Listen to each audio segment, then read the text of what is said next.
We did it. We completed October. That means 7 more Fridays until Christmas.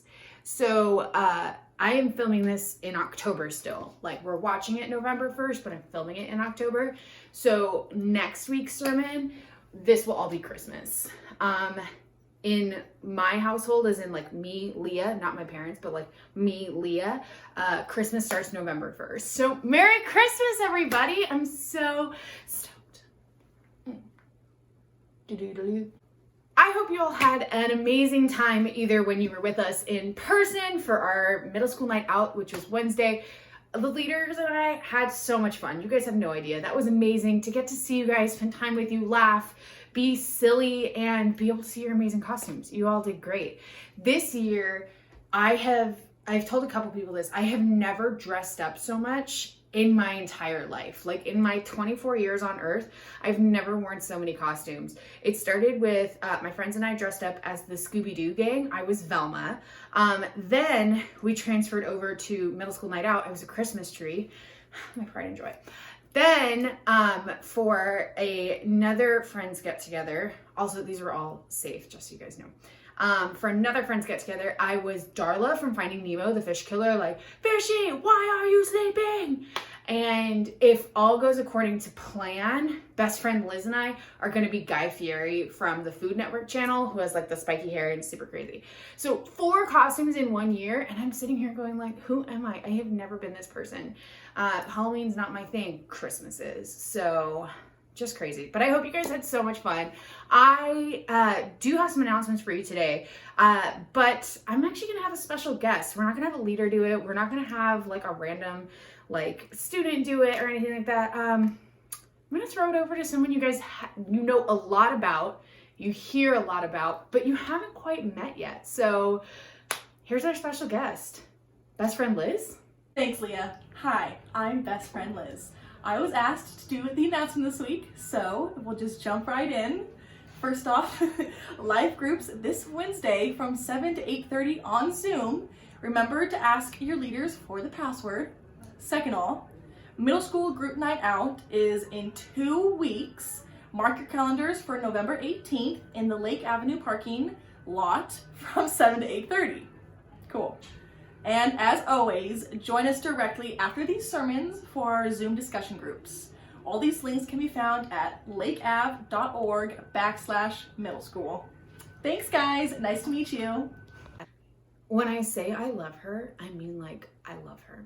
She's my bestest friend. Get you a bestest friend like Liz. Best friend Liz and I met in 6th grade. So if you're in 6th grade, your best friend Liz is coming around any day now. Hold on tight. So I wanted to kick it off with best friend Liz giving us announcements because we ended our mental health series last week. One of my dear friends, Sam, we did an interview and I heard you guys loved it. Awesome, love that. But I want us to focus for the next 4 weeks. Advent starts in 5 weeks, which means Christmas is here. But for the next 4 weeks, I want us to focus on Thanksgiving. So I'm not talking about like the holiday Thanksgiving or the day we get off from school or when we eat lots of turkey. I want to talk about the act, the verb of Thanksgiving. So one of my favorite things when I was in college was to study the Old Testament. That was like my emphasis in college. You get to pick an emphasis within a major. I was biblical studies with an emphasis in hermeneutics and Old Testament. So the thing I love is the book of Psalms. So it's 150 chapters. It is the longest book in the Bible. And some of them are super long, some of them are super short. A lot are written by King David. But one of the big things is there's a pattern in the book of Psalms. There are different, basically think of it as vibes, different vibes for each thing. So there's a thing called Lamentations. That is to grieve or to mourn. Then there is books of like chapters of praise. It's literally nothing but exalting God for who God is. Just plain and simple. There's a couple others, but then we move into Thanksgiving. So these ones, it's not just praising God for who God is, but this one is thanking God. This is intentionally pointing out moments where God has stepped up and stepped into your life when you didn't know how much you needed it, or you knew how much you needed it, and then God showed up.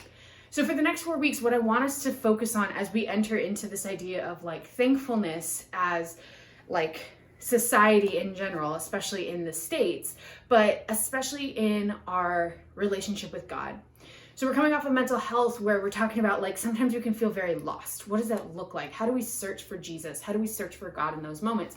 And now I want us to focus on how do we take hold and grasp and truly take in this idea of thanking God for even the little things that we don't normally think I need to be thankful for, but they are so important. So let's get started by opening up in prayer. Gracious and holy God, once again, we welcome you to our spaces.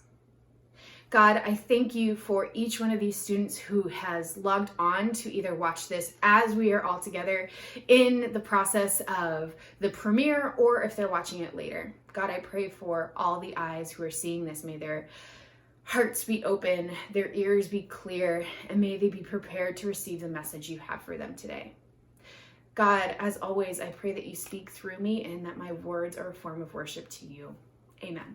Okay, so as I've been thinking about it, I realized we have used the book of Psalms a lot, like in my time at Lake, which is crazy because about the time that this premieres, Josh and I have been working at Lake Avenue for 10 months. That's almost a full year. That's bananas. But I love the book of Psalms. Like I said, it's 150 chapters. It's a lot. But to open it or to get to it, you open your Bible basically in half and the chance of you being in the book of Psalms is like really high. But we are going to be in book 107. 107. I know. Not book, chapter. You get it. It's, that doesn't matter. We're going to be in chapter 107 and we are going to be reading verses 8 through 9. Read along.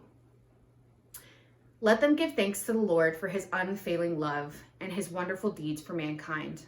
For he satisfies the thirsty and fills the hungry with good things. So I wanted something simple to kick us off for a couple of reasons.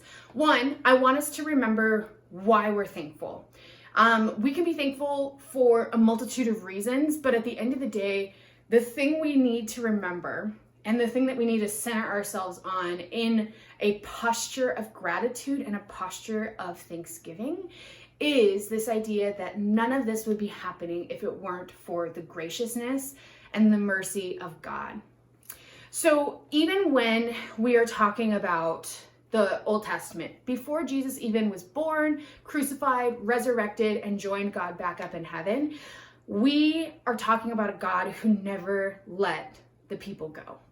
So in this specific chapter, we are reading through what the Israelites are praising God about.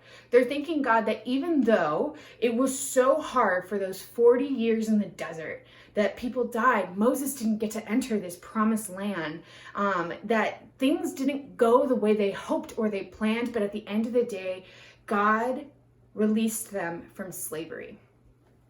So I want to talk about this type of Thanksgiving because what they are talking about is something we, especially in our first world problem scenario, we don't always think about because to us, they're no big deal. So in verse 9 specifically, we see here it says, he satisfies the thirsty and fills the hungry with good things. This isn't intended to be something where you feel bad about the things you have. Like, that is not my intention. But I want us to put into perspective how fortunate and how blessed we are to not only be in the US, but also to be in the posture, in the places that we are. So one thing is when it says he quenches the thirst of the thirsty, there are people in this world who don't have access to clean water. And what I mean by that, I don't mean like it doesn't taste good. Like no, I'm just gonna be honest. I'm bougie. I don't like drinking out of the tap. I don't like the flavor of it. So we have a Brita filter. So I literally love that. That's my favorite thing. And I can taste when it hasn't been, like it's time to clean the filter. Like I'm like, doesn't taste very good. I'm gonna be dehydrated for the rest of the day because that's my choice and that's my prerogative. But there are moments where I have this overwhelming reminder that there are people, and I'm not talking about like another on the other side of the world. We can even be talking about people that are in remote areas in Canada, remote areas within Mexico or South America. Like, they don't have to be specifically in Africa. There are also villages in Asia where they don't have a well, and a well is a source of clean water. They don't have plumbing like we do here. We actually, specifically in California, it is safe to drink from most, if not all, like, what is it even called? Sinks. Wow. Because of the regulations we have on pipes. So public pipes have to be replaced like regularly. It's not like they're sitting here going, well, those lead pipes from the 70s are still doing good. Love that. Instead, we have moments where we look at Flint, Michigan. I don't know if you guys remember this, but there was a time, I think it was back in 2014, I could be wrong, when Flint had a problem with their water and it was lead poisoned. People got really, really sick, and some people even died. This is in the US. To this day, in 2020, Flint, Michigan still doesn't have purified water. They still have to drink out of water bottles. They still have to filter their own water. For a time, it was unsafe to shower. Now they can finally shower again. And we're talking about years of this. This is in the United States.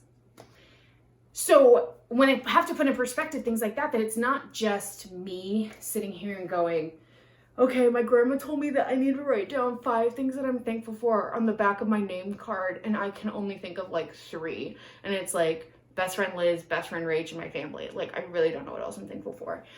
It is not a cop-out to say, I am thankful for clean water. That is something that is a gift to us. Yes, it is something that is normal, but it's also a gift. We also see that God feeds the hungry. Now, this is something that's a little bit more tangible for us, something we see a little bit more often, especially when we are in person and we're going to church. If you have to take the freeway like I do, it doesn't matter which side of the freeway you get off on, whether you get off on Lake, like coming east, or if you're like me, coming west inwards and you get off on Lake, there are usually people who are asking for money.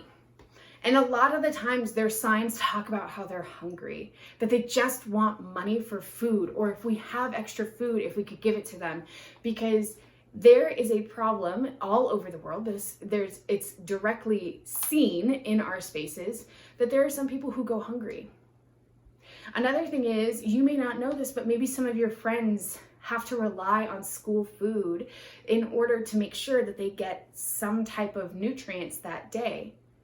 We live in a world where it can be very difficult to have enough money to not only pay our rent, but also make sure we have clothes on our backs. We have shampoo, we have conditioner, maybe not even conditioner, that's a luxury. Talking about toothpaste, simple hygiene, and then we get to food and it's like, oh, okay, how are we gonna do dinner tonight? The meat is really expensive tonight, or we have to just live off of top ramen because that's all the money we have right now.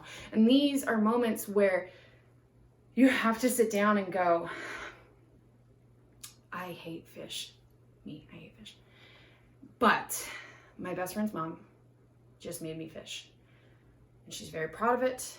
We're all eating it. She is feeding me out of the goodness of her heart, not asking for anything in return. And I'm sitting here going, I'm being given a full meal. Why am I unthankful? Why am I ungrateful for this? And again, I'm gonna say this again because I think it's important. This is not a sermon that's intended to make you feel guilty for the things that you already have. It's intended for a mind shift. We are told to be humble, right? When you have a lot of things, if you're good at something, we are told to oh, it's whatever. It's like no big deal. Don't even worry about it.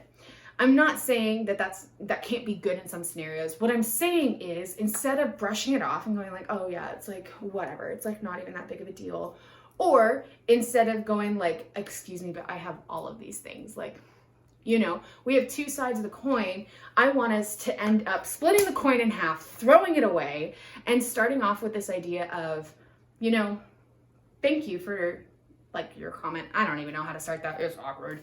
But to be like, yeah, I am very, very fortunate. God has really blessed me, and I'm thankful for where I am right now. And it doesn't mean you have to be in a good place. It doesn't mean you have to be rich. It doesn't mean you have to be famous. It doesn't mean you have to have things all the tangible things that everyone is asking for. It's this posture of thanksgiving that I woke up this morning. I was able to take a shower. I got to brush my teeth. I had some breakfast. My mom made me waffles. And I now get to go and just go grab some coffee from Classic Coffee up the street and go for a walk. It's things that, like I said, it's hard to say that we take them for granted, because sometimes we don't. Sometimes we recognize it. But instead of switching and feeling guilty for the things that we have, I want us to, instead of feeling guilt and feeling heavy, I want us to raise our hands up and thank God. I want us to thank God this month because the little things that we have, the little opportunities, cars, chances to go see family, chances to go spend time with some friends, chances to be safe and healthy, and if we do get sick, we have access to medicine. I want us to be thankful for those things. I want us to sit there and go, even if this was all taken away, the God of the universe knows me by name, loves me endlessly, feeds the hungry, and gives water to the thirsty. You will be cared for. And it may have those moments of, well, yeah, my parents care for me. God is acting through people. You never know where God is going to be showing up. God could be using you. So maybe there is a time this week that you are being nudged, or you feel that God is calling you to reach out to someone. You feel like God is asking you to talk to someone. I want you to be the hands and feet of Jesus and to remind people that we serve a God who will never let you go. I am thankful for each of you. Each of the eyeballs that are on this screen, I need you to remember that, yes, this is my job to do this. Yes, it's my job to remind you how much you are loved, but I need you, from Leah to you, to remember, I love you. And I am thankful that you're in my life, because at the end of the day, I need you to know that you are seen, you are needed, and you are loved. Toodles!